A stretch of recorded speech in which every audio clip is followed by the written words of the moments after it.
character, the attitude, the confidence, winners. Yes. They just said second half have come, and I thought they competed really well.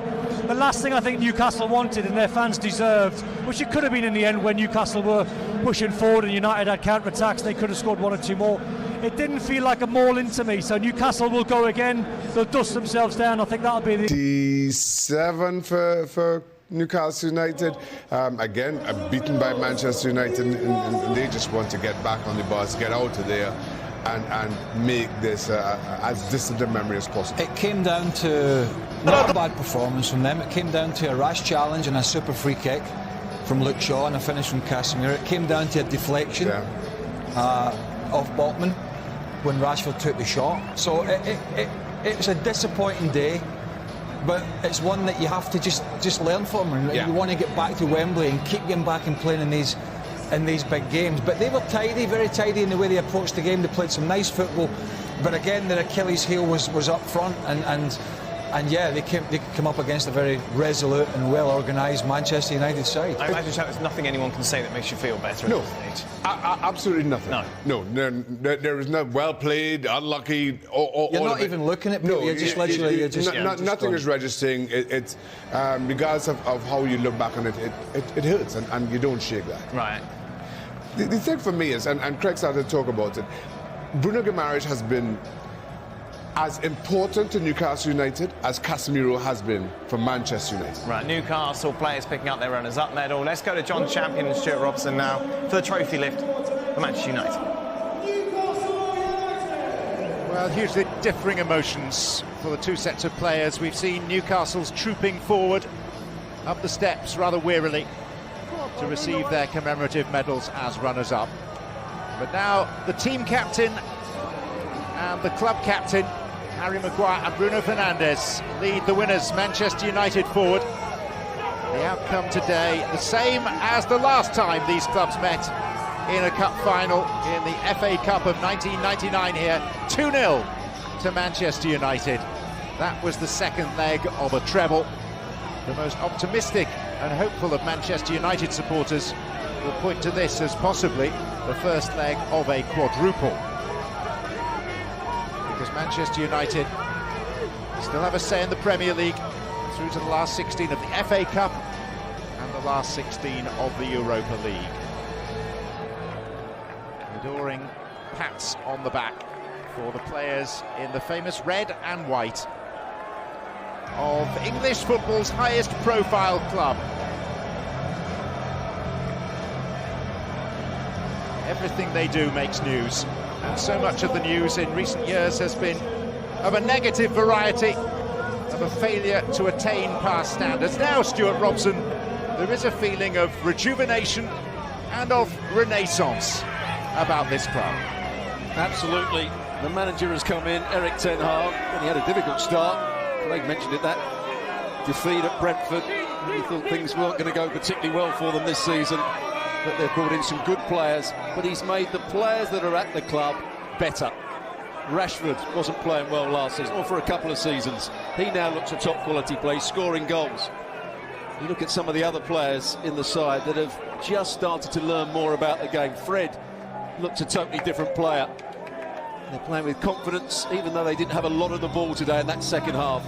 You never thought Newcastle were going to get back into it, because Manchester United had a hold on the game. Their defensive understanding, their positional play, their ability on the counter-attack, you always knew that they could be a threat. So really good performance by United without being at their best, and you can feel that's coming on and on. They are a club on the up. So first it'll be the medals. Bruno Fernandes leading the line. Casemiro, whose glancing header from a lovely Luke Shaw delivery set Manchester United on their way. Harry Maguire, the club captain, and they'll assemble in full public glare in front of the Royal Box at Wembley Stadium to await their moment of true acclamation.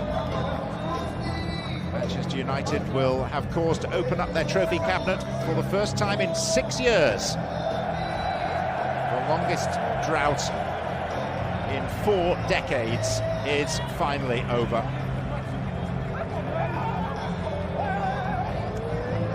So the trophy is lifted from its plinth.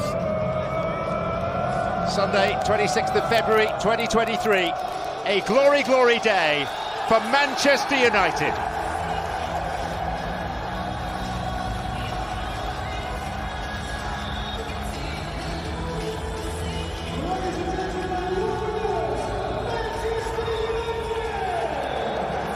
A seminal day, a fresh start, and after 20 league titles, 12 FA Cups, 3 European Cups, now a 6th League Cup and a 46th major trophy.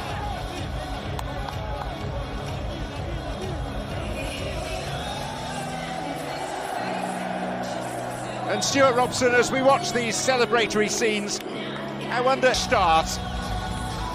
And after 20 league titles, 12 FA Cups, 3 European Cups, now a 6th League Cup and a 46th major trophy.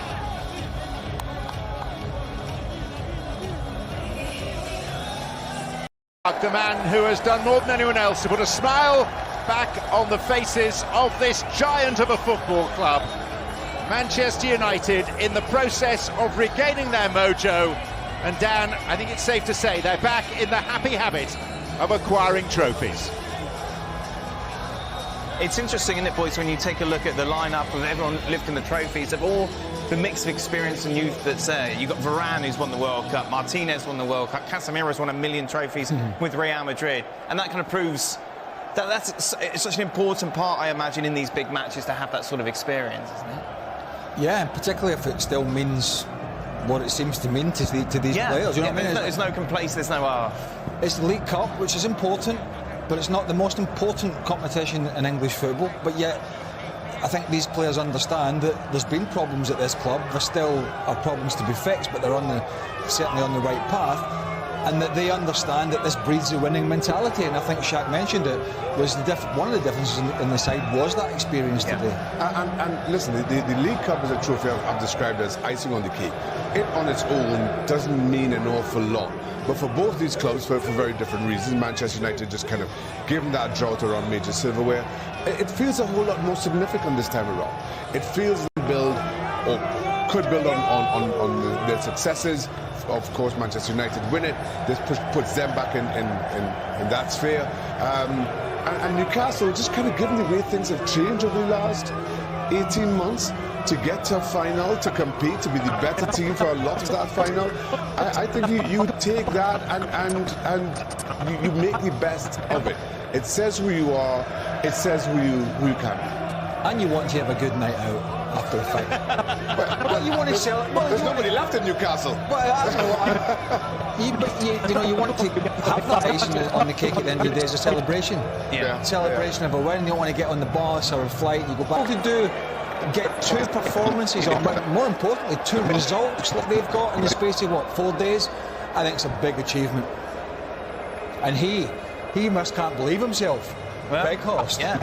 He had a good game, good set up. Goal, just a nuisance, wasn't it? I thought he led the line really well in the way he held the ball up, and of course Newcastle United have a very big rear guard themselves, so to engage Newcastle in the way that he did, I thought again played a part. He dropped off the line, picked the ball up, played others in. Weghorst, it's some story, but he certainly played his part in this fight. And this is the most we've seen Ten Hag smile. Yeah. I think ever. There's a great clip of him dancing with Anthony and Martinez as well. Maybe he's a bit of a dark horse. Well,